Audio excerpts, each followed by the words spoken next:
ലോക്സഭ ഇലക്ഷനുമായി ബന്ധപ്പെട്ട് ഞാൻ ചെയ്യുന്ന പുതിയ വീഡിയോയിലേക്ക് സ്വാഗതം. നേരത്തെ പറഞ്ഞതുപോലെ ലോക്സഭ ഇലക്ഷനൊക്കെ അടുത്തുകൊണ്ടിരിക്കുകയാണ്. ഇലക്ഷൻ റിസൾട്ടൊക്കെ അടുത്തോണ്ടിരിക്കുകയാണ്. അതുകൊണ്ട് ഈ രണ്ട് മണ്ഡലങ്ങൾ വെച്ചിട്ടാണ് ചെയ്യാൻ ഉദ്ദേശിക്കുന്നത്. ഈ വീഡിയോയിൽ പറഞ്ഞതുപോലെ 2 മണ്ഡലം എടുക്കുന്നത് കൊല്ലവും അതേപോലെ മാവേലിക്കരയാണ്. നമുക്ക് നേരെ വീഡിയോയിലേക്ക് പോകാം. അത് നമുക്ക് കൊല്ലം മണ്ഡലം നോക്കാം. കൊല്ലം മണ്ഡലം ഈ പറഞ്ഞതുപോലെ ഒരു UDFന് ലോക്സഭാ ഇലക്ഷനിൽ UDFന് അനുകൂലമായിട്ടുള്ള ഒരു റിസൾട്ട് പൊതുവെ സൃഷ്ടിക്കുന്ന, പ്രത്യേകിച്ച് RSPക്ക് ശക്തമായ സ്വാധീനമുള്ള ഒരു മണ്ഡലമാണ് കൊല്ലം. RSP LDFിൽ നിന്ന് UDFിലേക്ക് വന്നതിന് ശേഷം അവിടെ തുടർച്ചയായിട്ട് RSP നേതാവായിട്ടുള്ള പ്രേമചന്ദ്രനാണ് വിജയിച്ചുകൊണ്ടിരിക്കുന്നത്. കൊല്ലം മണ്ഡലത്തിലെ നിയമസഭാ മണ്ഡലങ്ങൾ നോക്കിക്കഴിഞ്ഞാൽ ചവറ, പുനലൂർ, ചടയമംഗലം, കുണ്ടറ, കൊല്ലം, ഇരവിപുരം, ചാത്തന്നൂർ, ഇത്രയും മണ്ഡലങ്ങളാണ് കൊല്ലം ലോക്സഭാ മണ്ഡലത്തിൽ ഉൾപ്പെട്ടിരിക്കുന്നത്. കഴിഞ്ഞ ലോക്സഭാ ഇലക്ഷൻ്റെ റിസൾട്ട് നോക്കിക്കഴിഞ്ഞാൽ UDFന് വേണ്ടി RSPയിൽ നിന്നുള്ള NK പ്രേമചന്ദ്രന് 4,99,667 വോട്ട്, അതായത് 51.61%. CPMന് വേണ്ടി KN ബാലഗോപാൽ 3,50,821, 36.24%. BJPക്ക് വേണ്ടി അഡ്വക്കേറ്റ് KV സാബു 1,03,339, 10.67%. 1,48,869 വോട്ടിനാണ് കഴിഞ്ഞ തവണ NK പ്രേമചന്ദ്രൻ വിജയിച്ച് കയറിയത്. കേരളത്തിൽ തന്നെയുള്ള ഏറ്റവും വലിയ ഭൂരിപക്ഷത്തിലൊന്നാണ് കഴിഞ്ഞ തവണ പ്രേമചന്ദ്രൻ ലഭിച്ചത്. ഇനി ഇത്തവണ മത്സരിക്കുന്നത് ആരൊക്കെയാണെന്ന് നോക്കിക്കഴിഞ്ഞാൽ RSPക്ക് വേണ്ടി UDFന് വേണ്ടി NK പ്രേമചന്ദ്രൻ തന്നെ മത്സരിക്കുന്നു. CPMന് വേണ്ടി മുകേഷ്, നടൻ കൂടിയായ മുകേഷ് മത്സരിക്കുന്നു. BJPക്ക് വേണ്ടി നടനായിട്ടുള്ള കൃഷ്ണകുമാർ മത്സരിക്കുന്നു. പിന്നെ communist Marxist party of India യുണൈറ്റഡിന്റെ സ്ഥാനാർത്ഥിയുണ്ട്, SUCI സ്ഥാനാർത്ഥിയുണ്ട്, API സ്ഥാനാർത്ഥിയുണ്ട്. ഇവരൊക്കെയാണ് ഇവിടെ മത്സരിക്കുന്നത്. ഇതിൽ നമ്മൾ ഈ നേരത്തെ പറഞ്ഞതുപോലെ പ്രധാനമായിട്ട് 3 മുന്നണികളെ മാത്രം പരിഗണിച്ചാൽ മതി. അപ്പോൾ നമ്മൾ ഇവിടുത്തെ ഒരു സാധ്യതയിലേക്ക് പോയാൽ ഈ പറഞ്ഞതുപോലെ തന്നെ UDF ഏറ്റവും വേഗത്തിൽ വിജയിച്ച് കയറുന്ന ഒരു മണ്ഡലത്തിലൊന്നായിരിക്കും കൊല്ലം. ആർക്കും തന്നെ സംശയമല്ലാത്ത 100% UDF വിജയം ഉറപ്പിച്ച ഒരു മണ്ഡലത്തിലൊന്നാണ് കൊല്ലം.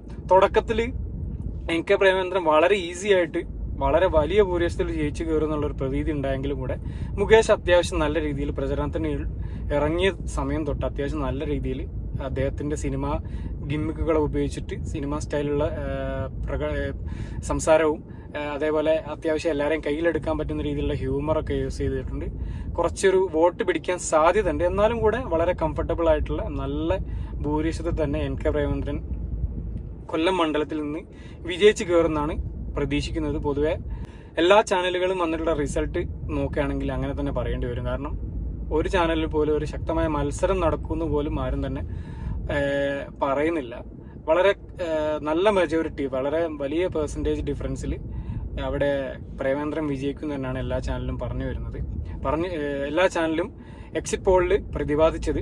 അപ്പം നമുക്കും കൊല്ലം മണ്ഡലത്തിൽ UDF അല്ലെങ്കിൽ NK പ്രേമചന്ദ്രൻ തന്നെ വിജയിച്ച് കയറുമെന്ന് പ്രതീക്ഷിക്കാം. ഇനി അടുത്ത മണ്ഡലം മാവേലിക്കരയാണ്. മാവേലിക്കര പറഞ്ഞതുപോലെ തന്നെ കാലങ്ങളായിട്ട് കൊടിക്കുന്നിൽ സുരേഷ് എന്ന ഒരൊറ്റ MP ആണ് അവിടെ ഉള്ളത്. വലിയ മാറ്റമൊന്നുമില്ലാതെ കാലങ്ങളായിട്ട് കൊടിക്കുന്നിൽ തന്നെ വിജയിച്ചുകൊണ്ടിരിക്കുന്ന ഒരു മണ്ഡലമാണ് ഈ മാവേലിക്കര മണ്ഡലം. വലിയൊരു ഭൂരിപക്ഷത്തിൽ അല്ലെങ്കിലും കൂടെ ഒരു മോശമില്ലാത്ത ഭൂരിപക്ഷത്തിൽ ഒരു 30,000 മുതൽ 60,000 വരെയുള്ള ഒരു ഭൂരിപക്ഷത്തിൽ തുടർച്ചയായിട്ട് അദ്ദേഹം വിജയിച്ചുകൊണ്ടിരിക്കുന്ന ഒരു മണ്ഡലമാണ് മാവേലിക്കര. അതുകൊണ്ട് തന്നെ പൊതുവേ തുടർച്ചയായിട്ട് ഒരേ മണ്ഡലത്തിന് ഒരു MP പ്രതിദാനം ചെയ്യുമ്പോൾ ഉണ്ടാവുന്ന ഒരു ഭരണവിരുദ്ധ വികാരം ഏറ്റവും കൂടുതൽ കേരളത്തിലുള്ള മണ്ഡലങ്ങൾ ഒന്നുകൂടിയാണ് ഈ മാവേലിക്കര മണ്ഡലം. അപ്പോൾ നമുക്ക് നേരെ മാവേലിക്കര മണ്ഡലത്തിലെ നിയമസഭാ മണ്ഡലങ്ങൾ നോക്കിക്കഴിഞ്ഞാൽ ചങ്ങനാശ്ശേരി, കുട്ടനാട്, മാവേലിക്കര, ചെങ്ങന്നൂർ, കുന്നത്തൂർ, കൊട്ടാരക്കര, പത്തനാപുരം, ഇത്രയും മണ്ഡലങ്ങളാണ് ഈ മാവേലിക്കര മണ്ഡലത്തിൽ ഉൾപ്പെട്ടിരിക്കുന്നത്. ഒരു സ്ഥലത്തും UDFന് MLA-മാരില്ല എന്നുള്ളത് എടുത്തു പറയണം. അവിടെ കഴിഞ്ഞ തവണത്തെ ഇലക്ഷൻ റിസൾട്ട് നോക്കിക്കഴിഞ്ഞാൽ UDFന് വേണ്ടി കൊടിക്കുന്നിൽ സുരേഷ് 4,40,40,415 വോട്ട്, അതായത് 45.36% വോട്ട്. CPIക്ക് വേണ്ടി ചിറ്റയം ഗോപകുമാർ 3,79,277 വോട്ട്, 39.06. BDJSന് വേണ്ടി തഴവന സഹദേവൻ 1,33,546 വോട്ട്, 13.75%.